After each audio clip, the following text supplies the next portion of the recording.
Hello everyone, কেমন আছেন? আমি ভালো আছি। আজকে খুবই সিম্পল আর রোজকার খাওয়ার মধ্যে পড়ে পটলের তরকারি শেয়ার করছি। আজকে আমি করছি পটলের তরকারিটা, তাই আপনাদের সঙ্গেও শেয়ার করছি। প্রথমে আলুটা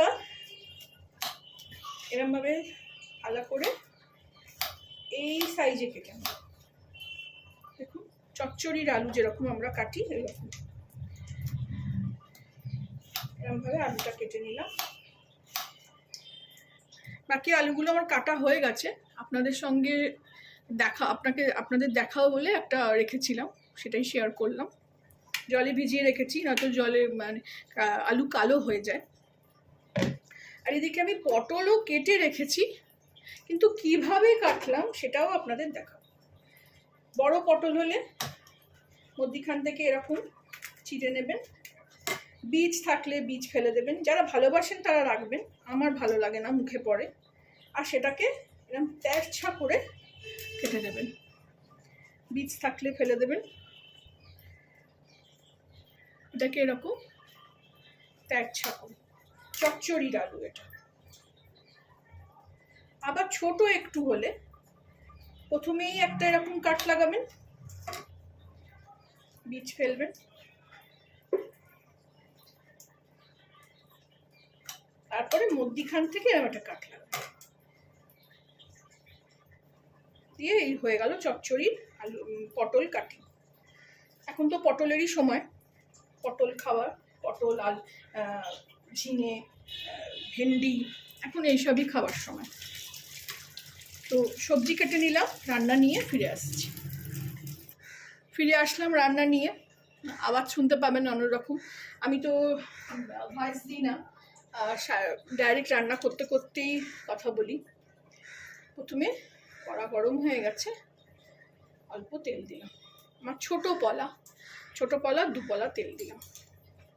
মধ্যিখানে আমি অনেক দিন রান্না পোস্ট করতে পারিনি, ছিলাম না। প্রথম কথা, 10 দিনের মতন আমি আমার দিদির বাড়ি গেছিলাম ধানবাদ, সেখানেও একটা পোস্ট করেছিলাম শুক্তো, মাছের শুক্তো, আশা করি দেখেছেন। তেলটা গরম হয়ে গেছে, আমি এখানে 5 ফোড়ন দিয়ে দিলাম। 5 ফোড়নটা একটু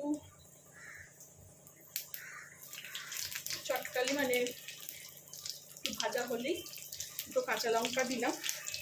আমার রান্না সব সময় তেল ঝাল সব কম হয়, রোজকার রান্না, স্পেশাল রান্নাও হয়তো কখনো কখনো দেখিয়েছি, কিন্তু বেশিরভাগটা সময় আমি রোজকার রান্নাটাই দেখাই। আর অনেকে আছেন, আমার মেয়ের অনেক বন্ধু আছে যারা একা থাকে, রান্না করতে পারে না, তো তাদের জন্য এই রান্নাগুলো আমার। আলু দিয়ে দিলাম, আলু দিয়ে একটু নেড়ে নেবো, লঙ্কা খুব ঝাল, এর সঙ্গে পটলগুলোও দিয়ে দিলাম, কারণ পটলগুলোও দিয়ে দিলাম, সবগুলো ভালো করে ভাজবো, কম তেলে অথচ সুন্দর ভাজা হবে। আঁচটাকে একটু বাড়িয়েই রেখেছি।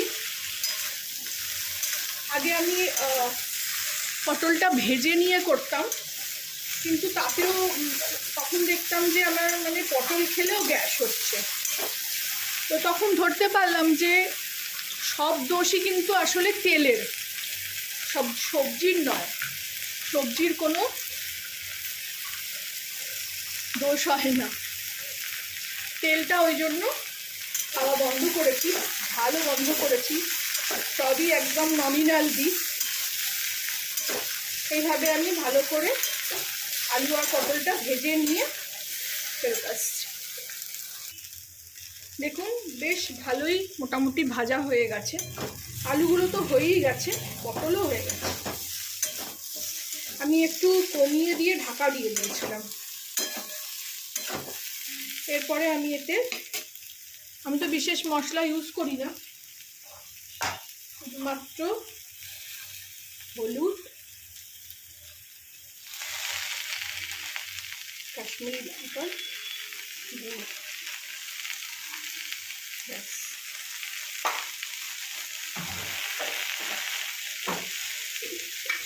মিষ্টি হিসেবে গুড় দিয়ে দেবো।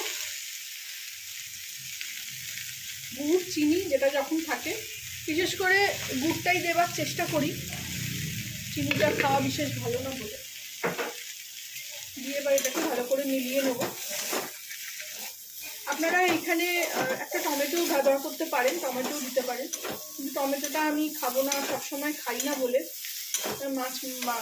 মাছ মাংস কালিয়া যখন হয়, কষা হয়, তখন একটা টমেটো দিলে ভালো লাগে। ভালো করে মিশিয়ে নিলাম।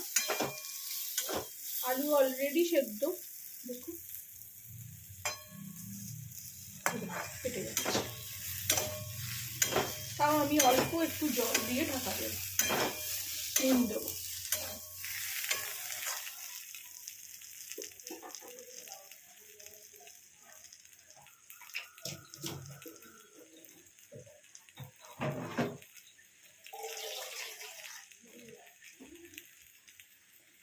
খুন্তিটা দিয়ে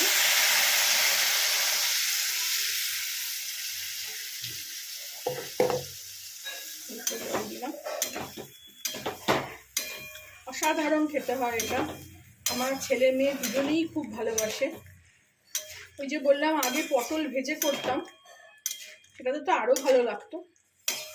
ইদানিং পটলটা এইভাবেই করি, তেলটা খাবো না যেহেতু, তেলেই যত গন্ডগোল। কালকে আমার শরীরটা খুব খারাপ হয়েছিল, ডক্টরের কাছে গেছিলাম, তো সেই একই কথা, তেল ঝাল বন্ধ করতে হবে। ঝালও তো দিই না, আপনারা দেখেনি তো, ঝালও তো 2টো লঙ্কা ছাড়া রান্না করি না। নুন দিয়ে দেবো স্বাদ মতো। প্রেশারটাও হাই হয়ে আছে,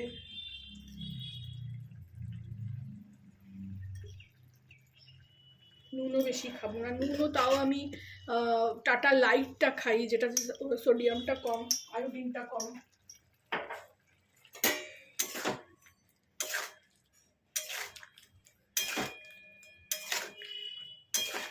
এবার এটাকে ঢাকা দিয়ে দেবো, জলটা পুরো টেনে যাবে, একটু কাই কাই হবে। একটু জোরে দিই, ফুটে উঠুক, তারপরে কমাবো। দিয়ে ঢাকাটা দিয়ে দেবো, দিয়ে কমিয়ে দেবো।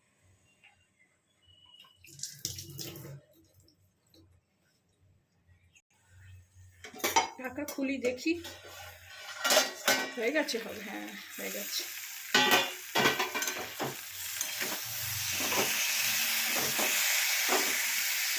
একদম এইরকমই গায়ে মাখা মাখা তরকারি। আজকে যেমন টক ডাল করেছি, টক ডাল দিয়ে এটা খেতে খুব ভালো লাগে। সরি, দেখুন এটা হয়ে গেছে। আপনারাও এরকমভাবে বানিয়ে খাবেন, রোজকার রান্না, তেল ঝাল কম, বানিয়ে খাবেন, আমাকে জানাবেন কেমন লাগলো।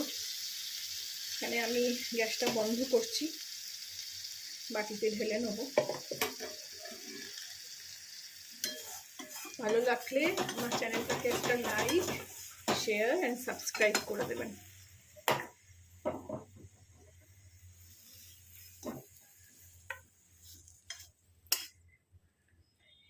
এর মধ্যে আপনারা একটু ধনে পাতাও দিতে পারেন, খুব ভালো লাগে। ধনে পাতা সবসময় সবজি বাজারে পাওয়া যায় না, আমি যার থেকে সবজি নিই তার কাছেও নেই। রেডি হয়ে গেল আমার আলু পটলের তরকারি। Thank you for watching.